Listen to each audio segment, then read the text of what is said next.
Alright, today we're going to talk about how to install a QSC clutch kit in a Defender HD11. I've already gone ahead and removed the wheel from the vehicle, jacked it up, removed the wheel, and I removed the 8 push pins that hold this guard on here. So I've already removed all of those. And now we just have to take the belt cover off and expose the clutches. I take it down here.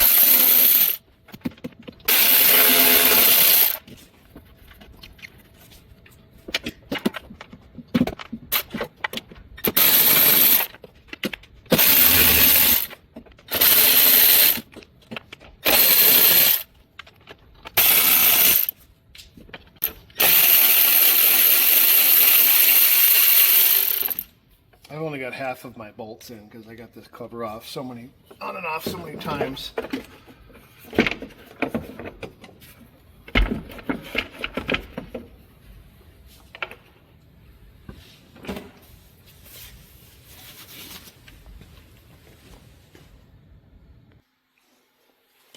This is a 22mm bolt. It's standard thread, lefty-loosey. And it's kind of a two-stage because you've got threads for the bolt to push the clutch on or hold the clutch on the engine, and then you've got the other threads that the bolt has to pass through that are used for the puller. I like to use a Canam clutch puller tool. I know they're probably more money, but sometimes, you know, you get some of this Chinese knockoff, or maybe not just Chinese, but just somebody that's trying to make something cheap, and the tip ends up bending and galling up the threads of your crankshaft. It popped off.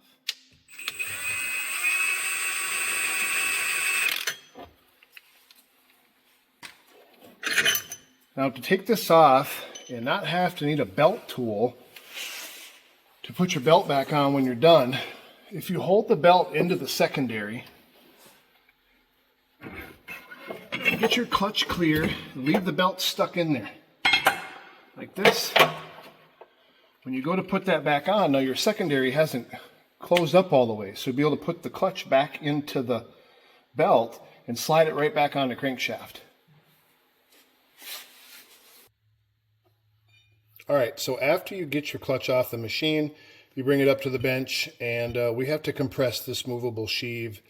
There's a few ways to do that. I'm going to show you a couple different ways. One with the tool designed specifically for this, and then another way that you can do it. It's not as pretty, but if you're only doing it one time, it works, and you know, it's safe as long as you're careful. So let's go with the first route. I bought this tool from Evo Power Sports. This is like a great big cup, I guess, that's cut out to sit on tops of these little towers, if you want to call them that. And then they send you this Acme thread and puller thread with this big nut and handle on the top. It works really good. I think it's about $170 at Evo. And you just thread this down in here, and it compresses the movable sheave for you so you can get the clutch arms out. You don't have to go very far to do this. So this is probably far enough. We only maybe want 1/2 of an inch, maybe a little bit more, but that's all you really need. You really just got to get the clutch weight pulled out of here. So this tool works good for that. Once you get that compressed, you have a T25 right here. I just use an impact, go reverse, pull that screw out. Now, if you don't have a tool to drive this pin out, in some of the early kits that we sent out, it didn't come with this screw, but now it's coming with this screw. It's just a longer version of this. We can use it to drive this pin out of here. So we just thread this thing in, and maybe about 1/2 inch, 1/4 inch, 3/8 of an inch, something like that. Just enough so where you're not going to mash the threads driving this thing out.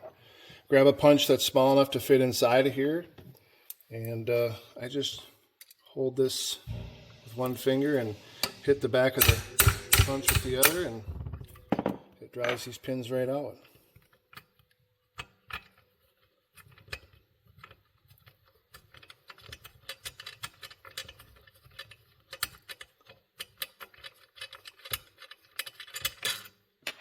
Once you get that out, you just pull the pin clear, and I use a magnet to grab this clutch arm.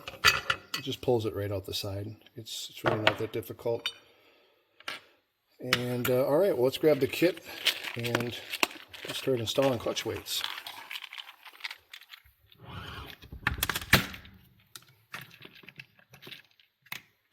If you do need to make adjustments, it does come with a thread locker. All of these screws need to be thread locked in so they don't vibrate loose and come out on you. That'll cause all kinds of damage if they come out.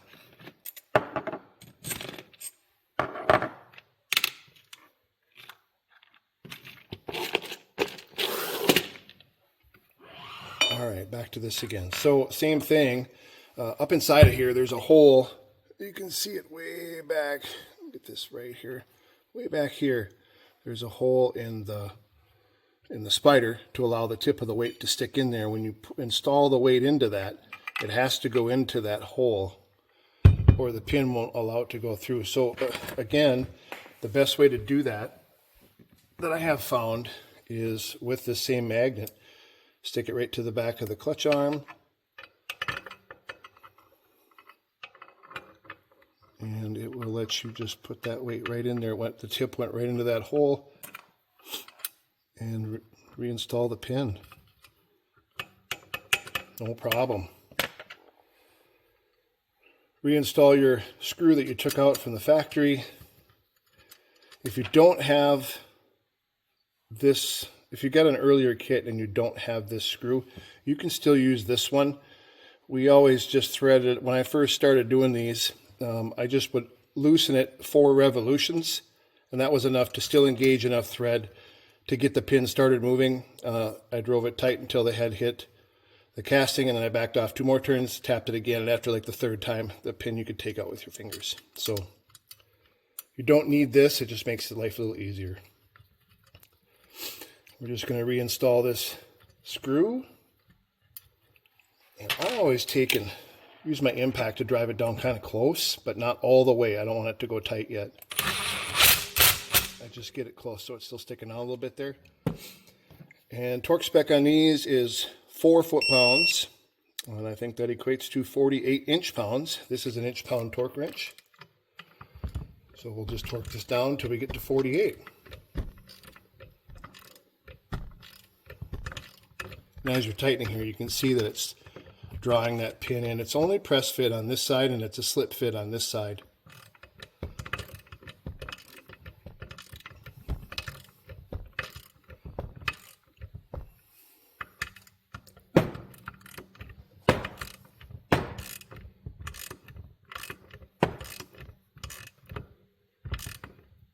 I like to grab the torque wrench a little closer to the handle here, to the pivot point here, because way out here on 48 inch-pounds, it doesn't take much to go over. I didn't even barely push on that, and it went over by a couple. So that's it, and it repeats that same step on all 3 arms. If you're trying to do this the easy, inexpensive way, and you don't want to buy the tools to do it because you're only going to do it once or whatever, find a piece of something about a 1/2 inch or a little smaller to put in a vise. This just holds the clutch from moving around. Slip your clutch over the top.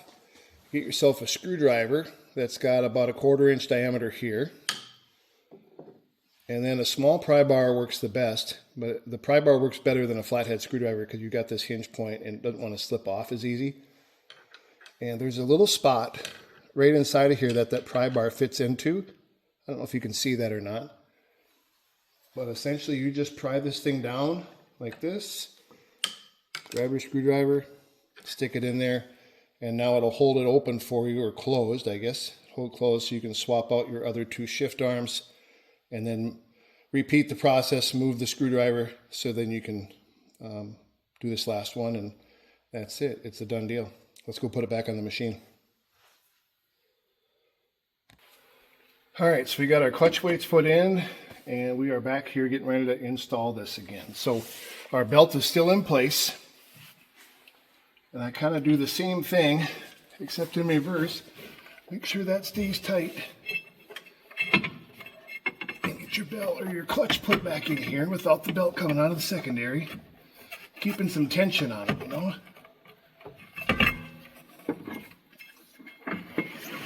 And your clutch, your primary clutch slides right back on. You don't need a belt tool to do a clutch kit install.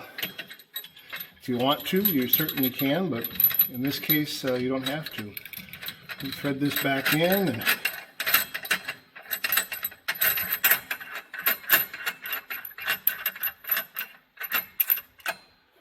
now, something I've always done, it works really well for holding your primary clutch, especially on a Can-Am. I get this ratchet strap without the ratchet part on it, just the loose long section of it. Hook it around something on the frame, and we're going to be turning tighty, so the clutch is going to want to rotate this way. So what I always do is wrap the strap around half a turn, and then I pull some slack in it, and under wrap it one time. And pull that sucker tight. I just let this hang down here. And when we go to torque this down to 89 foot-pounds,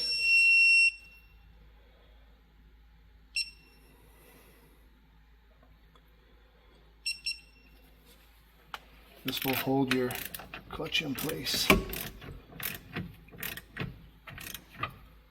See that?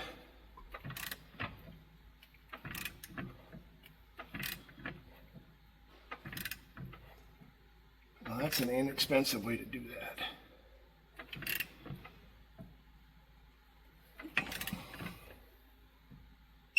There we go.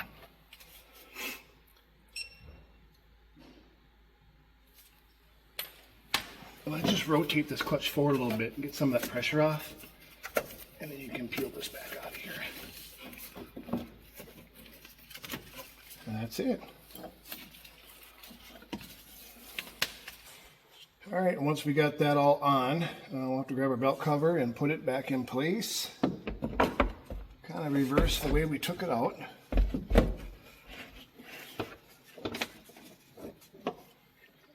I like to get all my screws kind of like hand started.